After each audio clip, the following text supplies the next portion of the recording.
यानंतर वळूया एका महत्त्वाच्या बातमीकडे। बातमी आहे मनोज जरांगेंनी केलेल्या आरोपाची। कारण महाविकास आघाडीमुळे आरक्षण गेल्याचे धडे आणखीन किती दिवस गिरवणार असा सवाल जरांगे पाटलांनी केंद्रीय गृहमंत्री अमित शहांना विचारला। तसंच मोदींनी अजून आरक्षणावर एक शब्द काढला नाही असंही मनोज जरांगेंनी निदर्शनास आणून दिलंय।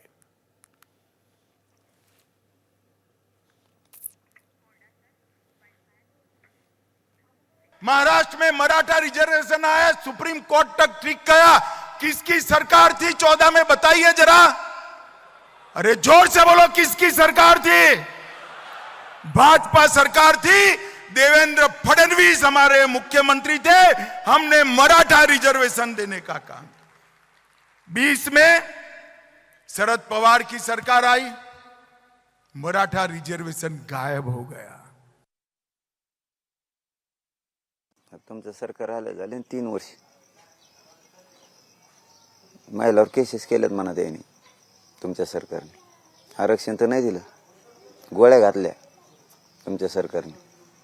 त्या सरकारने घातलं शरद कुणाच्या महाविकास आघाडीचे आरक्षण हे माहिती आहे आम्हाला।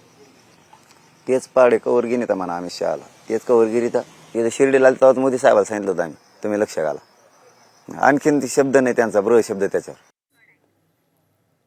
तर वळूया पुढील राजकीय बातमीकडे। आरोप प्रत्यारोपाची ही बातमी आहे। उपमुख्यमंत्री देवेंद्र फडणवीसांना अटक करा अशी मागणी खासदार संजय राऊत यांनी केली आहे। महाविकास आघाडीचे 20 आमदार फोडल्याचं फडणवीस सांगत असतील तर ते काही चिचोक्या घेऊन आलेले नसतील। त्यामुळे फडणवीसांची ईडी आणि सीबीआय मार्फत चौकशी करावी अशी मागणीच संजय राऊतांनी केली आहे। महायुतीचे आमदार आमच्याकडे येणार, इतके आमदार आमच्या संपर्कात आहेत, इतके आमदार आमच्याकडे येणार।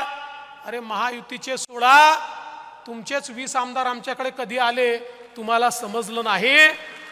हा फुगा फुटलाय।